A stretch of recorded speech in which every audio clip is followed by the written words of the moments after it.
Bom dia! Estamos de volta com o nosso devocional Florescer, hoje número 87.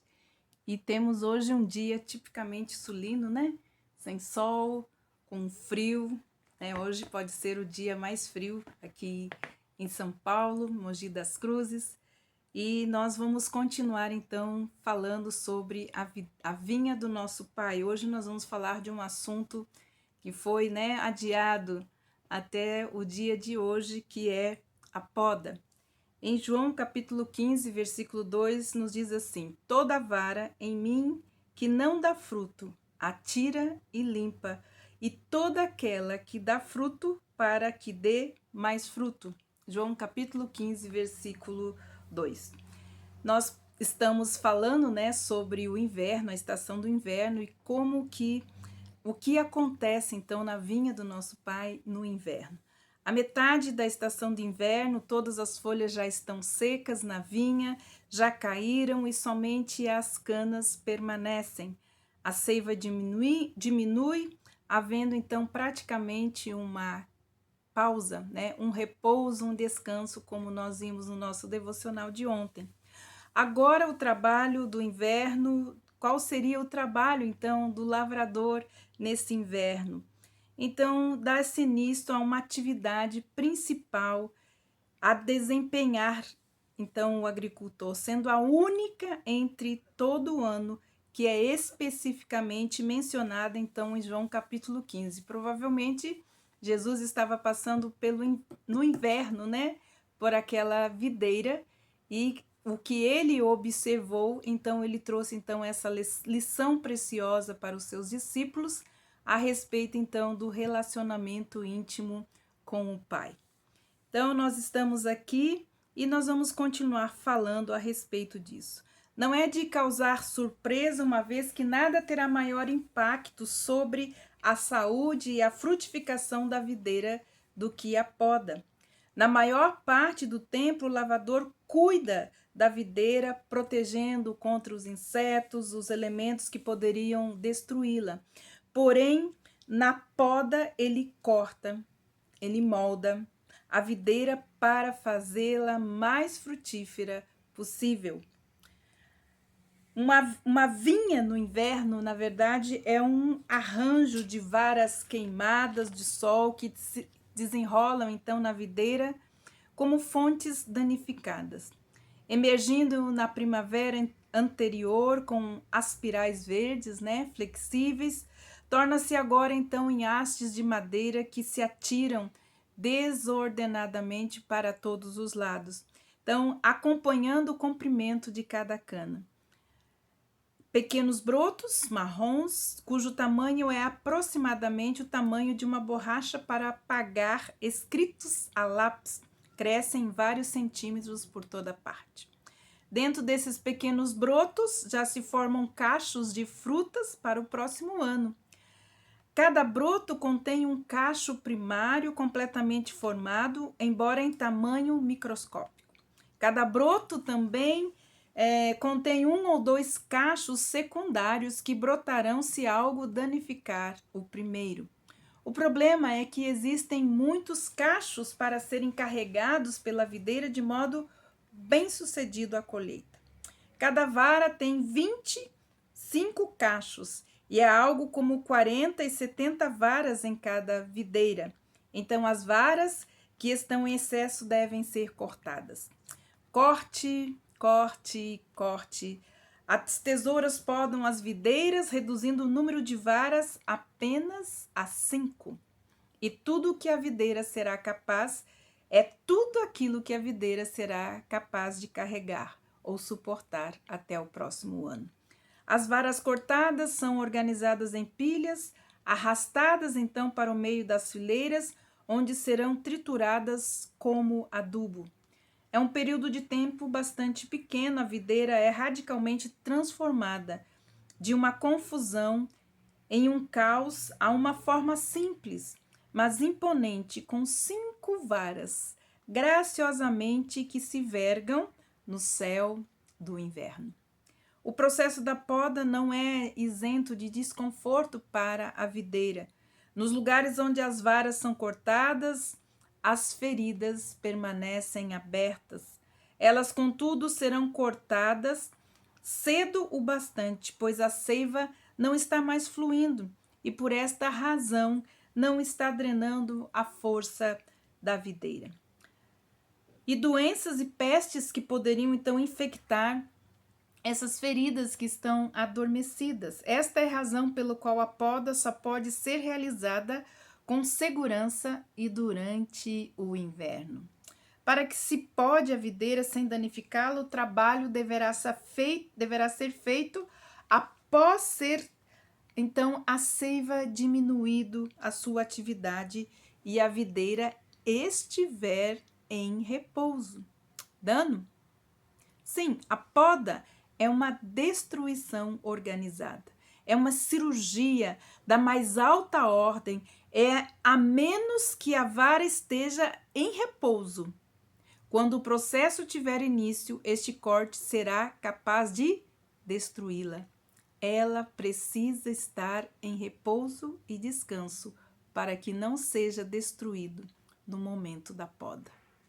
Se uma videira for podada corretamente, então o seu crescimento se espalhará uniformemente e ela levará a termo, então, a quantidade correta de frutos e o seu formato facilitará o cuidado de que ela necessita durante a estação do seu crescimento. Que quadro maravilhoso esta da cirurgia! Deus realiza isso também em nossa vida. Ele nos poda de modo que possamos produzir mais frutos.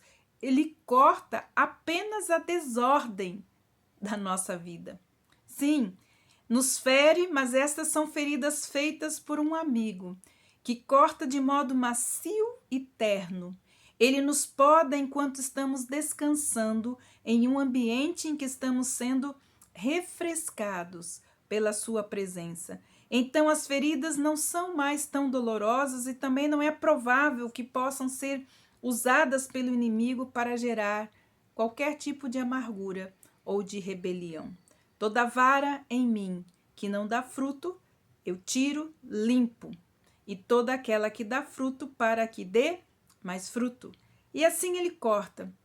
Em primeiro lugar, para nos libertar das varas que estão quebradas ou sem saúde. Deus corta as paixões mundanas, as distrações que agem em nossa vida espiritual. Durante a poda, temos um senso mais apurado a respeito da nossa pecaminosidade, pois ele começa a nos chamar para o arrependimento. Ele poda cuidadosamente, assegurando-se de que não exista nenhuma área em que o inimigo seja capaz de manter qualquer tipo de posição. Em segundo lugar, Deus nos poda para reorganizar a nossa vida ou a nossa agenda. O crescimento e a colheita têm uma maneira de multiplicar também as oportunidades novas em nossa vida. Porém, essas oportunidades podem nos deixar tão magros que nos tornaremos sem frutos. Podem também nos distrair a atenção da nossa comunhão com Jesus. A poda, ela reajusta o nosso foco para que possamos nos concentrar naquilo que Ele deseja que façamos, em lugar de tudo aquilo que nós podemos fazer. É melhor fazer poucas coisas que sejam frutíferas do que muitas coisas que sejam fúteis, coisas que mostram para sermos apenas uma folhagem vazia. A meta de todo crente consciente é a frutificação e não a ocupação. A graça de Deus ensinando-nos que nós devemos renunciar. Paulo escreveu a Tito: não as paixões mundanas que podem nos destruir, e não também as oportunidades que podem nos subjugar. Observe, não é o medo que nos ensina a dizer não, mas sim a graça de Deus. Por podermos confiar em Deus e saber que Ele nos dirigirá à plenitude da alegria, nós somos livres para dizer não até mesmo aquilo que desejamos que sejam coisas boas ou más para nós.